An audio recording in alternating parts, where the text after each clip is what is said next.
Hello and welcome to another episode of Disaster Empire Quick Views. This is the podcast where we talk to thought leaders and innovators in resilience. And I am very excited to share our guest, Lynnda Nelson. And we're going to be talking to Lynnda. Hi, Lynnda. Thank you so much for coming on the podcast. And we're really excited to have you here. And thank you to our audience for joining us once again. Don't forget to like and subscribe to help this channel to grow. We'd really appreciate it. And today we're going to be talking to Lynnda about the International Consortium for Organizational Resilience and Collaboration. So Lynnda, welcome, and let's dive right in. I really want to give our audience an introduction to ICOR. So could you start by providing our audience with an overview of ICOR and its mission in the realm of organizational resilience? Thank you, Ashley, and thank you for having me today. I really appreciate it. I was looking at the dates and I'm like, wow, we were formed in 2005, so we're almost at 20 years. And our purpose was to bring together the many silos, industries, and separate bodies of knowledge that kind of individually support resilience into one profession actually entitled organizational resilience. I know this seems like forever ago, but when we were trying to come up with a name, we were doing our Yahoo search. And while there were things on resilience, it was all about personal resilience. And then IBM had a little bit about business resilience, and it was very technical and focused on technology. And so when we coined the phrase organizational resilience, we really did coin the phrase organizational resilience with that name. I would say, though, that in the last, 22 to or 23 to 24 years, I'll just say almost 20 years, I would probably call what we originally created as operational resilience. And we go to a lot of conferences and people are talking about resilience and talking about different ways to manage risk. And that was really our initial focus, was on managing risk. And so nowadays, we would call that operational resilience. And I'll talk a little bit more about the difference between the two and how we've grown really into our name, I'll say. In fact, our original tagline was beyond business continuity. And that was under our logo on our website. And it got people so irritated that there can't be anything beyond business continuity that we actually removed it. But I really see it becoming more and more relevant today as a tagline. And so that's why I decided to kind of bring it back on this podcast as a way to talk about, who we are, what we do, and where we're going with this. We are a nonprofit. We're a 501c3 here in the United States. And our purpose is to provide education and credentialing. Originally, our focus was on what we called 10 disciplines. And even that has changed. Now we call them systems. But at the time we created what's called an organizational resilience framework, which had these 10 disciplines that we saw that built a more resilient organization by the ways that they managed risk. After we did that, we started writing curriculum because we are an education body, and we looked at how could we teach people about these disciplines. And we started with some of the courses that maybe weren't as much in the marketplace as others. Also is where we had expertise. So we started with courses on technology and how to run and manage data centers. We still have those today. We've modified them a lot since, I think, 2007 was when we launched those for the first time. But then we started adding other courses and other disciplines. In things like crisis management and communications, we started with a crisis communication planner course, and now we have a certification course in both crisis management and communications. We went to what we call information communication technology continuity. We're trying to take that resilience approach versus what some people call disaster recovery. Our course actually covers disaster recovery as a subset of that, but so this course is broader, talks a lot more about storage and all the other. I'm not an IT person, so I can't tell you much more than that. But in reality, we also then added business continuity. And really, as a demonstration of knowledge learned, we found out that we also needed to provide some certification. So providing education is great, but we also need to be able to verify that people have learned what took the class for. And so we also have certification exams for those seeking certification. So after about 10 years in 2015, we as we were learning more and studying more, we saw that we needed to broaden our focus. So one of the things that we started doing was working with the International Standards Organization as they tried to develop a standard for organizational resilience, which ended up being named 22316 and being titled Organizational Resilience Principles and Attributes. And in reality, what it was, and it was published in 2016, what it was a definition of resilience. It took us 6 years as an international organization to agree on what it is that the international community was talking about. So as part of that work, we created a second model. We had our framework, and now we created an organizational resilience model. And what we saw was that we needed to include business practices in addition to those areas of the organization that manage risk. So we created 3 categories. Organizational behavior was one, and financial health and viability was a second one. So actually what we did is we updated our framework to go from 10 disciplines to 12 disciplines. And we added that organizational behavior and financial health and viability. And then we created the model, which is really aligned to the standard. And so there is where we put leadership and behavior, as well as preparedness and managing risk. So we have leadership and strategy, culture and behavior, and preparedness and managing risk. And really that framework with the disciplines matches that preparedness and managing risk aspect of our organizational resilience model. And then the leadership and strategy really builds on the business practice, and the organizational behavior kind of ties to the culture and behavior. So there's overlap between the two and alignment between the two, but kind of a different picture of what they looked at. But we found that we didn't want to throw away our framework because it had been adopted by so many people around the world that we felt that instead we wanted to add this model as something that went with it. We published 2 new models. Ironically, we started these efforts in late 2018, and we literally completed them the first week of March in 2020, and our whole marketing plan was to launch all of this April 1st, so in 2020. So obviously that didn't happen.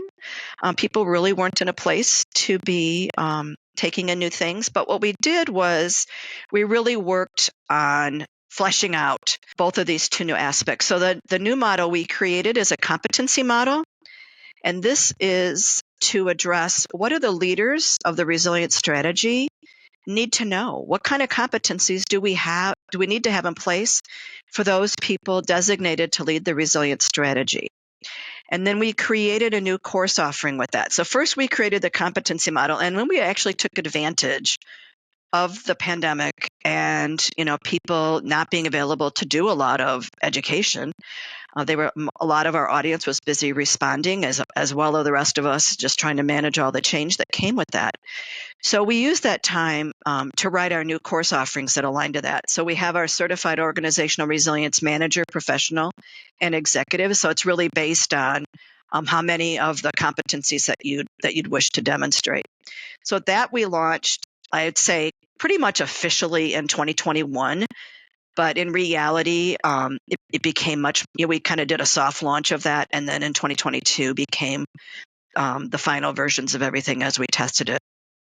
The second thing that we created was our organizational resilience capability assessment. We never really planned to create anything for organizations to assess themselves about their resilience capabilities. We've always been focused on the individual.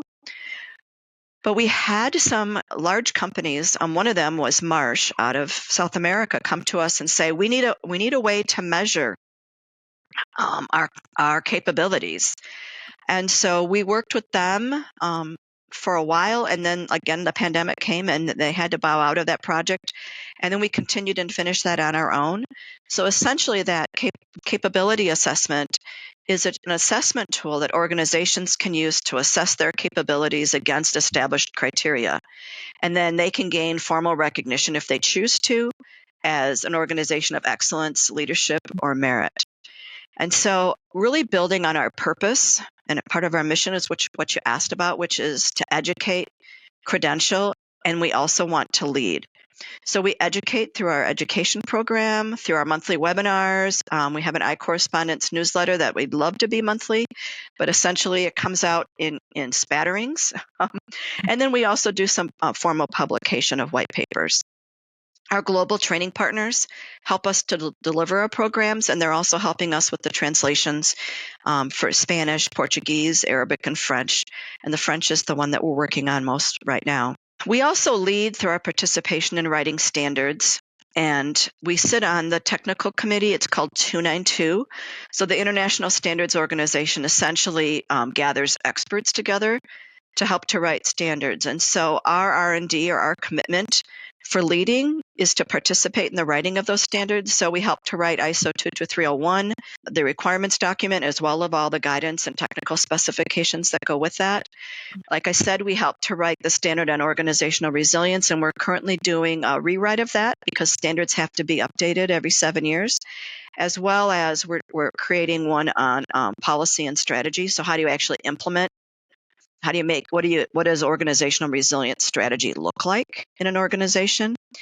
And then I personally sit on the work group that works on community resilience, because this is really, we can all be resilient organizations, but you can't be resilient if you're in a community that is not supporting the work of the community. And so having that framework of those three things is where we do that. And so we're really proud of the frameworks that we put together, because we know they provide guidance to organizations as they begin that resilience journey. It also helps to really hear from others in the world about their thoughts on these topics, and to be able to see where we're the same and where we're different, and to learn from each other. Thank you for all of that. So I think my next question would be to you, because you've captured a lot of what I was interested in hearing from you. So thank you so much. And I think our audience will be very interested to hear about ICOR. Being completely transparent, I really only found out about you guys a year ago. So I may be really behind the eight ball, or might be really helpful, I hope, in sharing this information with a wider audience, because as you shared, you guys have been around for quite a while doing some great work globally that I think the industry should be aware of. How do you define resilience? So here is where, so you mean the personally, or Yeah. about management? And So interestingly enough, I've always thought of myself as someone who can manage through difficult times. Life isn't always easy. I won't say my life has been terrible, but everybody has challenges. But I've also seen the change that happens as an opportunity to improve. And I think this mindset has really helped me tremendously when faced with seeming roadblocks. And those roadblocks have helped me to just pause and say, okay, what are my options?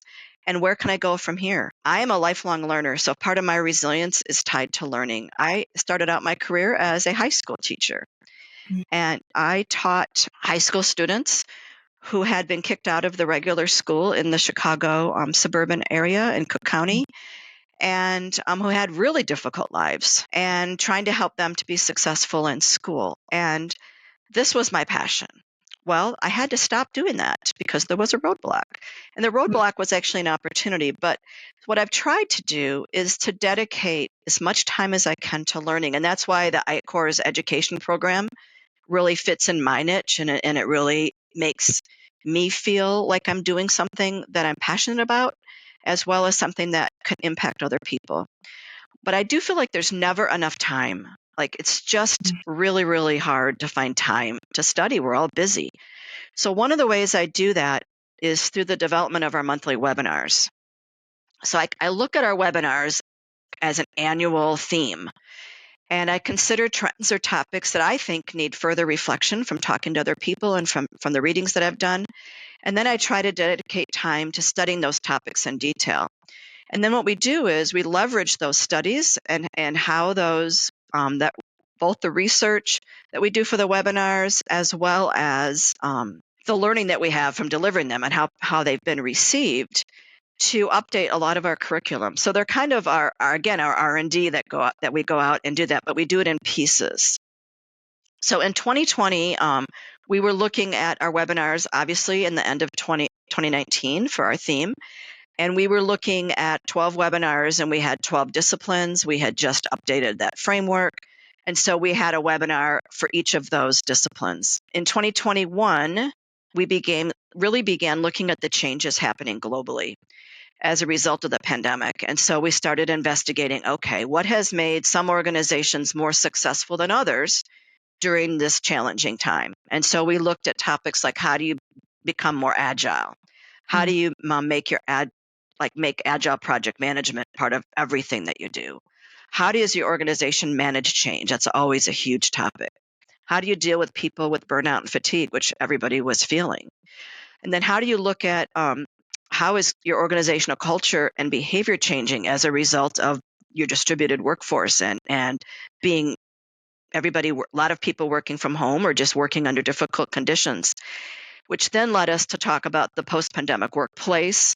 And of course, we know about the supply chain challenges. So we took a deep dive into what was happening with supply chains around the world and how we could make those more resilient and what we saw that different countries were doing. Ironically, a really interesting publication I came across was while I was grocery shopping in September of 21, and it was a Newsweek magazine. And of course, they put those right when you come in or right when you leave. Well, this one I happened to catch as I was coming in. So I literally stopped my shopping cart and started reading this magazine. I'm like, I probably need to finish my grocery shopping. But I would go ahead and you can find it online. It's for free. It's called The Science of Resilience, and it is fascinating. And it focused on several long-term studies on the resilience of children who'd experienced trauma or difficult childhoods. But they looked at the kids who had become successful adults. And then they asked the question, what made 30% of those children successful? And that is really where we went with the webinars then in 2022 was, okay, they've identified these behaviors that were found in successful adults who'd had really difficult childhoods.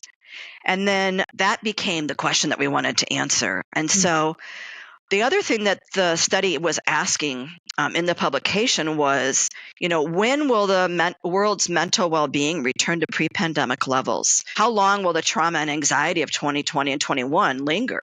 And I think the focus was on, getting kids back to school and how were kids going to manage this. But I really think it took this to a whole nother level. And when I looked at those questions, I said, if you're asking when are we going to return to pre-pandemic levels, it seemed like the focus was on getting back to where we were versus how can I leverage what happened to be a stronger person or be a stronger organization. And so when I look at personal resilience, I look at what can we learn from what's happened and how can we become stronger because of that. And this took us in a whole new direction. And I'm really excited to say that I believe that work in 2022 that we did, which we updated our course materials as well as we're right now updating our capability assessment to include not just those six sets of behaviors. That's not easy to say. On how an organization operates, which kind of goes back to that organizational behavior piece. And it's very much tied close to your culture. But we looked at how you can assess that, which took us to a whole different place. And I don't say ironically again, but we did study work not just from universities, but also from talent organizations like LinkedIn, Indeed, Monster, and Zippia, and looked at what were those soft skill questions that are being asked more and more about interviews and how important those are when you're looking at people who are going to lead your efforts on resilience. And so I believe that in some manner, now it never shows up exactly the way we publish it because it's an international audience, but I believe that in the next couple of years, those behaviors will be included in an international standard. I'm not sure which one it will be, but one of the two organizational resilience standards. And really with the personal resilience piece, looking at this year or moving to 2024, we're looking at the road to resilience. And I wanted just to really be kind of retrospective as to where we've been and where we're going. And looking at if you're trying to become more resilient, either as a person or as an organization, I think it's relevant either way. But thinking about how are you going to travel? What is it that you're trying to accomplish? Who's going to be leading and who's going to be following? And what's the map? What's our road plan? And what are we going to do when the road is under construction, or if we have different risks that happen to us? Are we actually strong enough to continue when there's challenges? And then pausing and saying, what have we learned so far? And always, if you've ever had kids, you're asking the question, are we there yet? And looking at, where are we on the path? And then once we know that you are never personally resilient, just like you never have an organization that is resilient. But we're on that journey, and you're on that path. And every day, every month, that journey might change, and might become more or less resilient based on things that have happened to you along the way. And so this is why it becomes a journey, and it's not a beginning and an end. And I really think if people think about their own personal resilience that way as well, it will help them to not, some days you're a success, some days you don't do as well. Some days you come out ahead and some days you don't, but you just keep going because you keep in charge of where it is that you're wanting to go. And so for me to become a more resilient person, it's about learning. It's about reflection, which means not just personal reflection, but talking to other people and learning from them, and then leveraging that learning to take advantage of opportunities to grow and change. Absolutely. Thank you for that perspective and sharing that history. I think that intertwined very well with your feelings about resilience, and then where things are going with your own organizations, and then with the standards. I think that's really fascinating to hear the history and now the evolution of that. One thing else I wanted to share is that definitely out there, you're not the only one who hears people question about resilience or operational resilience. Definitely, I've heard those comments as well, but really believe that this is the evolution of not only BCM, but how we integrate with an understanding of risk and with the other disciplines of security and safety. I think we're all going to be intertwined, as you said, on this resilience journey. Well, hey, before we end today, is there anything else that you wanted to share that we didn't get a chance to talk about that you'd like to share with the audience? Yeah, absolutely. One question that I think that you had shared was both on some of the challenges that maybe we faced, as well as any sort of case study piece. And I wanted to share, when you just mentioned challenges, are actually getting some of those disciplines or ways to manage risk to be more integrated. ICOR's name is a consortium. That was very intentional. It wasn't just to have like the longest name of any organization, International Consortium for Organizational Resilience. That consortium word took us a long time to agree on. And what we wanted originally with our purpose and our mission was to bring people together and to get rid of those silos. And we thought that this would be our really driving force for making this, I'll just say it again, beyond business continuity. And we got hit hard with that. We spent several years, and we spent a lot of resources on trying to bring together those organizations. We've identified them. We talked about how we support each other's mission. And in fact, in most of the disciplines, we don't even offer courses, because we will just say, this organization over here does a really great job with that. And so trying not to compete. But what we found is that most of those organizations were also nonprofits and kind of that same space, and they just did not see the need to collaborate outside of their space. Mm. And so this is really what drove our collaboration efforts in the ISO work. We became a liaison organization to ISO, which means that we can, instead of just, I don't mean just, but instead of serving Lynnda as an expert in the U.S. delegation, ICOR is a liaison organization that brings experts all around the world to work on these committees and to do this work. And so if you're interested in, it doesn't matter where you are in the world, because that's the really cool part. For example, we have some countries, one is Turkey, where we have 2 experts that are volunteering. It is volunteer work on some of the standards work. And because the Turkish standards organization isn't part of that technical committee, so they can't serve unless they go through a liaison organization.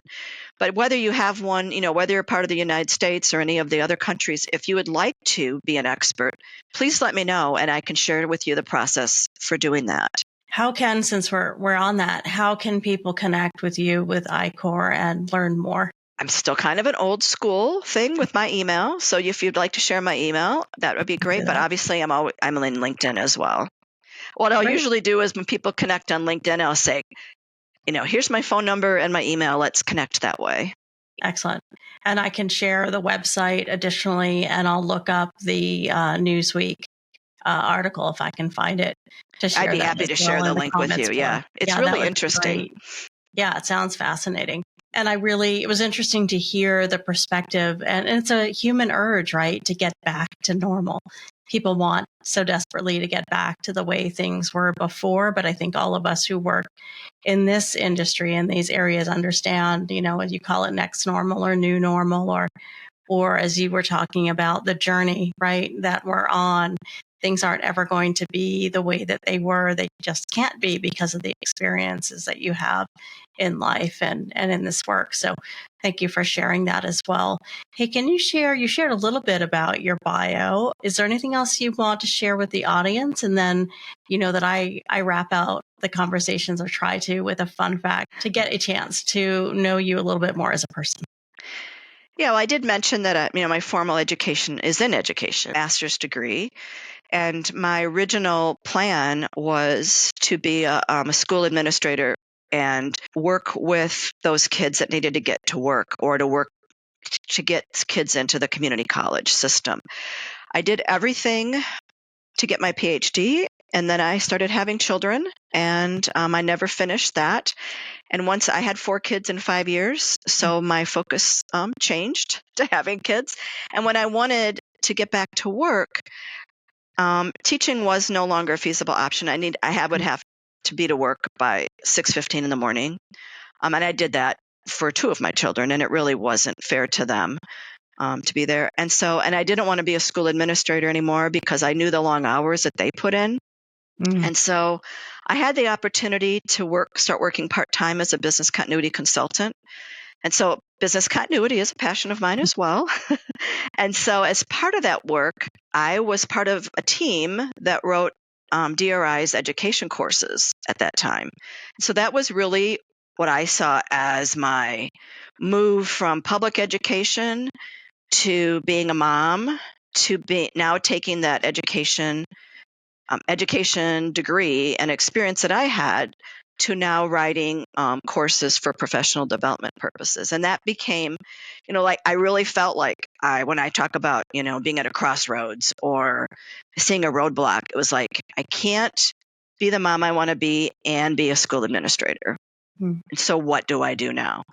And so this opportunity to write curriculum and finding out that it was something that I did well gave me that leverage and that comfort to really start ICOR. I will share that you said a fun fact. Well, I just want you to know that I can actually get lost virtually anywhere.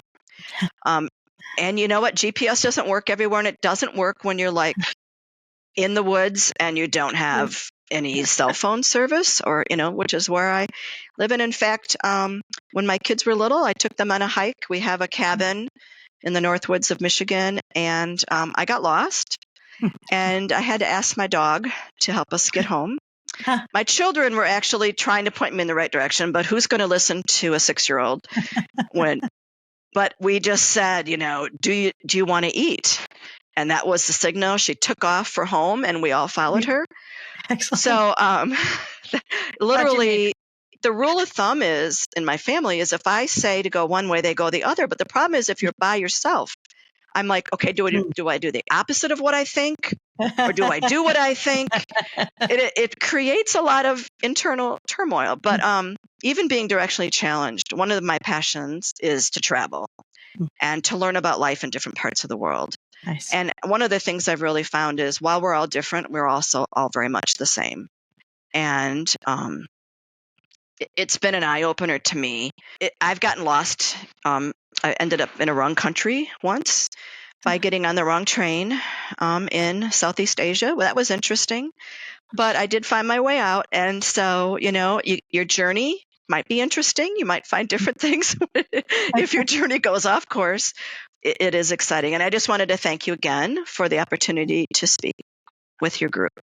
Well, thank you so much for being here and really enjoyed the conversation. Would love to have you back on sometime to dig even deeper into the work you're doing. It is fascinating. And it is great to hear that you've built this consortium, which is not only recognized, say, in one country or one continent, but really has that global presence, because I think that is so important for our path forward with resilience, is that we be aligned. We may not all do things exactly in the same way, but definitely to be aligned on this road is excellent. So thank you so much, Lynnda, for sharing your insights and your time. Really appreciate it. Thank you so much for being Absolutely. on the podcast.